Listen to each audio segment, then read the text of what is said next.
Ini juga menjadi satu pelajaran bahwa jangan pernah terlalu percaya dengan orang yang ambisius.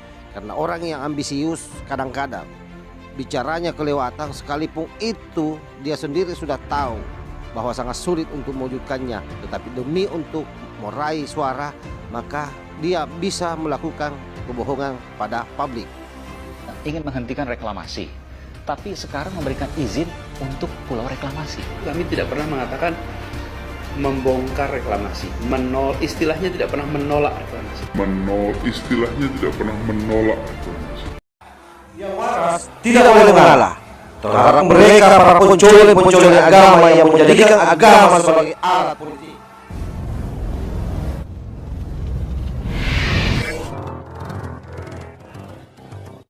Assalamualaikum warahmatullahi wabarakatuh. Om Swastiastu, Namo Buddhaya, salam kebajikan.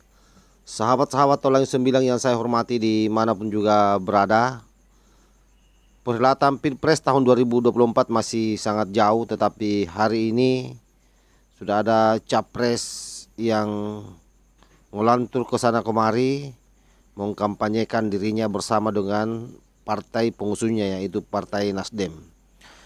Tentu bagi kita semua ini hal yang biasa saja. Kenapa? Karena orang yang memiliki ambisi yang sangat tinggi itu sudah pasti semangatnya sangat menggebu-gebu dan tak terkendali.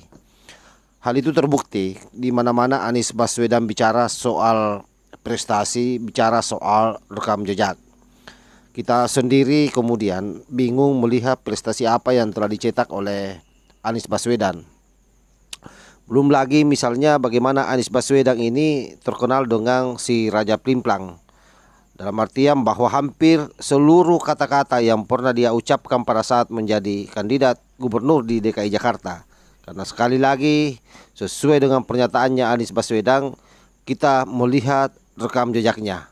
Maka oleh karena itu saya mengajak seluruh kawan-kawan, seluruh masyarakat Indonesia untuk melihat rekam jejak Anies Baswedan. Kita masih ingat bersama bagaimana Anies Baswedan suatu waktu dalam debat kandidat mengatakan bahwa kita menolak yang namanya reklamasi. Dan bahkan di mana-mana itu menjadi judul kampanyenya Anies Baswedan. Tetapi ternyata kemudian pada saat Anies Baswedan terpilih menjadi gubernur, reklamasi pantai tetap berjalan. Dan dalam sebuah wawancara, di situ semakin di situ semakin jelas bagaimana pernyataannya Anies Baswedan yang seolah-olah tidak pernah mengatakan menolak yang namanya reklamasi. Coba kita lihat bukti real dari wawancara tersebut. Baik ketika dia melakukan kampanye Pilgub dan baik setelah menjadi Gubernur DKI Jakarta dan diwawancarai oleh media.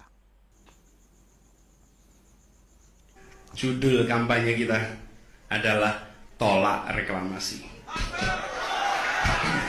Menolak pembangunan pulau reklamasi untuk kepentingan komersial. Ingin menghentikan reklamasi, tapi sekarang memberikan izin untuk pulau reklamasi. Kami tidak pernah mengatakan membongkar reklamasi, istilahnya tidak pernah menolak reklamasi. Istilahnya tidak pernah menolak reklamasi. Itu baru satu yang kita perlihatkan ke permukaan.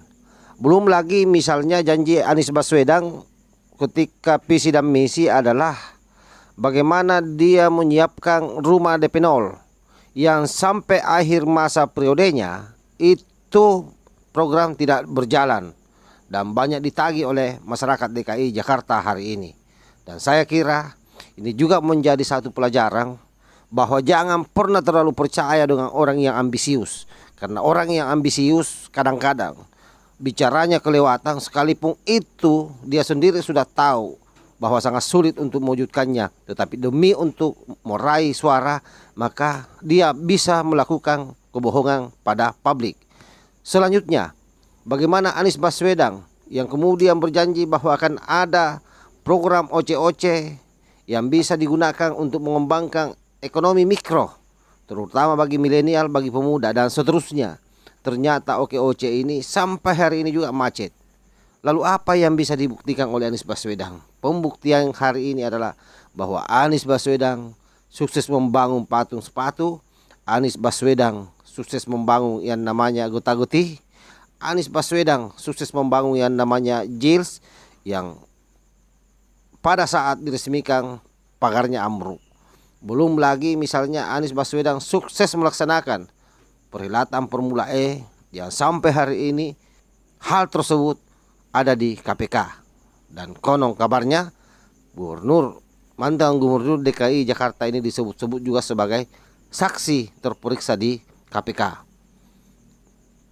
Hal lain yang menjadi prestasi buruk Anies Baswedan adalah bagaimana wacana normalisasi sungai yang kemudian sampai hari ini itu hanya sebatas wacana di kepala Anies Baswedan. Nanti PJ Gubernur Heru yang memperbaiki sungai tersebut, yang mengorok sungai tersebut. Selama ini Anies abai terhadap itu semua. Belum lagi misalnya penanganan banjir, belum penanganan kemacetan di DKI Jakarta. Jadi hampir memang tidak ada prestasi sama sekali yang pernah dilahirkan. Lalu kemudian begitu percaya dirinya Anies melakukan kampanye ke sana kemari, menjelaskan tentang track record, menjelaskan tentang rekam jejak. Ingat Pak Anies bahwa media sosial itu sangat kejam. Semua informasi bisa di-tracking. Oleh karena itu kemudian hanya orang-orang yang tidak memiliki pengetahuan yang akan percaya dengan Pak Anies ini. Hanya orang-orang yang buta informasi yang akan percaya dengan Pak Anies.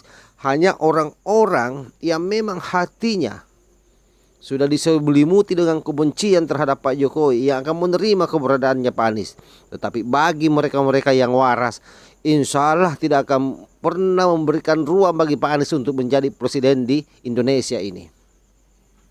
Karena terlalu berisiko Pak Anies. Jakarta saja hanya satu kota, Anda gagal di sana. Apalagi mau memberesi seluruh wilayah Indonesia dari Sabang sampai Merauke.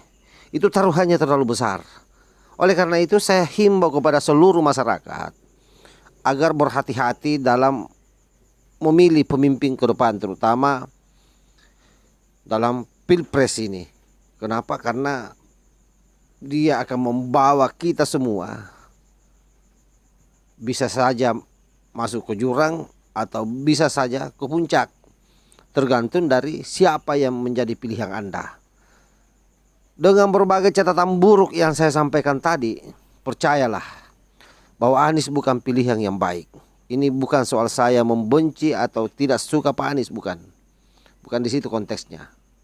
Saya tidak punya masalah dengan Pak Anies. Tetapi ini soal bangsa Indonesia, ini soal rakyat Indonesia, ini soal pertanggungjawaban moral terhadap bangsa ini. Oleh karena itu semua hal kita buka. Saya kira itu yang saya sampaikan. Semoga apa yang menjadi bahasan saya pada malam hari ini bisa memberi manfaat buat kita semua. Sekaligus mengingatkan bahwa pemilihan presiden bukan saja soal pergantian kepemimpinan, tapi ini soal bagaimana bangsa Indonesia ini bisa maju ke depan, terutama menyambut tahun 2045. Wallahul muwaffiq ila aqwamit thariq. Wassalamualaikum warahmatullahi wabarakatuh. NKRI harga mati. Salam Nusantara. Tanahku yang ku cintai,